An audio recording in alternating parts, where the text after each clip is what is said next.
Я до сих пор вспоминаю, как первый раз увидел тебя, но только не понимаю, что я нашел в тебе тогда и почему среди тысяч таких же, как ты, я выбрал лишь тебя, забыв другие мечты. Я помню, как подойдя, попросил номерок, а также мой первый тебе звонок. Мне говорили друзья: ты зря подкатываешь к ней. Но я не слушал никого и становился все смелей.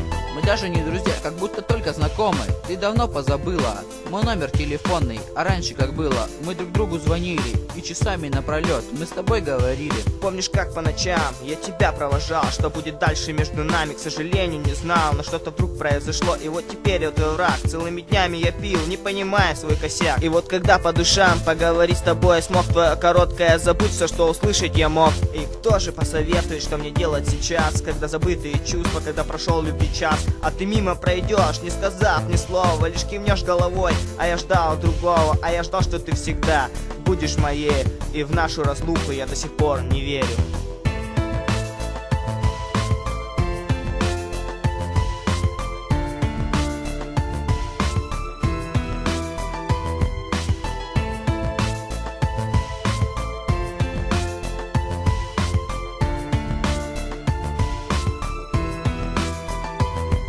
У тебя свои друзья, а я со своими. И какая-то стена между нами двоими. Только редко пару фраз: привет, как поживаешь? А я тебя люблю, я люблю тебя, знаешь. Сейчас все по-другому, ты мне не звонишь и при встрече кивнув мимо проходишь. Я не знаю, почему свои чувства скрываешь, но мне все равно, ведь я люблю тебя, знаешь. И сейчас с другим я не поспорю с судьбою. Если ты, конечно, любишь того, кто с тобою, я просто скажу: люби и будь любимой, для меня важнее всего, что была ты счастливой. Я слезы не скрою, когда вновь тебя увижу. Почему все так? Я судьбу ненавижу, начинаю замечать. Ты меня забываешь, но я тебя не забуду, ведь я люблю тебя, знаешь.